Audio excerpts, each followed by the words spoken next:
ಶಿವಮೊಗ್ಗದಲ್ಲಿ ಮೇ 30ರಂದು ಬಾಳು ಬೆಳಕು ಎಂಬ ಪ್ರವಚನ ಕಾರ್ಯಕ್ರಮವನ್ನು ಶ್ರೀಗಂಧ ಸಂಸ್ಥೆಯಿಂದ ಆಯೋಜನೆ ಮಾಡಲಾಗಿದೆ. ಕೊಪ್ಪಳದ ಗವಿಮಠದ ಅಭಿನವ ಸಿದ್ದೇಶ್ವರ ಸ್ವಾಮಿಗಳು ಪ್ರವಚನ ಮಾಡಲಿದ್ದು, ಶಿವಮೊಗ್ಗದ ಕುವೆಂಪು ರಂಗಮಂದಿರದಲ್ಲಿ ನಡೆಯುವ ಈ ಕಾರ್ಯಕ್ರಮಕ್ಕೆ ಹೆಚ್ಚಿನ ಸಂಖ್ಯೆಯಲ್ಲಿ ಬರುವಂತೆ ಶ್ರೀಗಂಧ ಸಂಸ್ಥೆಯ ಮುಖ್ಯಸ್ಥರಾದಂಥ ಮಾಜಿ ಸಚಿವ ಕೆ.ಎಸ್. ಈಶ್ವರಪ್ಪ ಕೋರಿದ್ದಾರೆ. ಕೊಪ್ಪಳದ ಗವಿಸಿದ್ದೇಶ್ವರ ಸ್ವಾಮಿಗಳ ಬಗ್ಗೆ ತಮಗೇನು ಹೆಚ್ಚಿನ ಹೇಳೋದು ಬೇಕಾಗಿಲ್ಲ. ಬಹಳ ಸರಳ ಸಜ್ಜನಿಕೆಗೆ ಹೆಸರಾಗಿರ್ತಕ್ಕಂಥ ಸ್ವಾಮಿಗಳು ಇವತ್ತಿನ ದಿವಸ ಕರ್ನಾಟಕದಲ್ಲಿ ಮಾತಾಡ್ತಾ ಇದ್ದಾರೆ. 2ನೇ ಸಿದ್ದೇಶ್ವರ ಸ್ವಾಮಿಗಳು ಅಂತ ಹೇಳ್ತಾ ಇದ್ದಾರೆ. ಇವತ್ತಿನ ದಿವಸ ಹಣಕಾಸಿನ ಯಾಮವ ಇಲ್ಲ.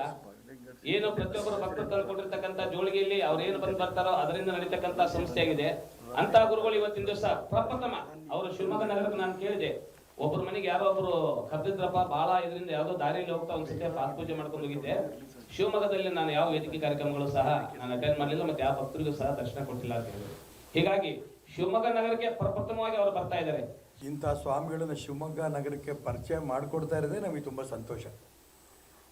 ಈಗಾಗಲೇ ಇಡೀ ರಾಜ್ಯದಲ್ಲಿ ಅಷ್ಟೇ ಅಲ್ಲ, ಇಡೀ ದೇಶದಲ್ಲಿ ಅವರು ಪ್ರಖ್ಯಾತಿಯಾಗಿರೋಂಥ ಸ್ವಾಮೀಜಿಗಳು ಅವರು ಶಿವಮೊಗ್ಗ ನಗರಕ್ಕೆ ಬರ್ತಾ ಇರೋಂಥ ಈ ಸಂದರ್ಭದಲ್ಲಿ ಇಡೀ ಶಿವಮೊಗ್ಗ ಜನ ಇದರ ಪೂರ್ಣ ಸದುಪಯೋಗವನ್ನು ಮಾಡ್ಕೋಬೇಕು ಅಂಥೇಳಿ ಪ್ರಾರ್ಥನೆ ಮಾಡ್ತೇನೆ. ಕುವೆಂಪು ರಂಗಮಂದಿರಕ್ಕೆ 30ನೇ ತಾರೀಕು ಸಂಜೆ ತಾವೆಲ್ಲರೂ ಬರಬೇಕು. ಈ ಕಾರ್ಯಕ್ರಮವನ್ನು ಯಶಸ್ವಿ ಮಾಡಬೇಕು.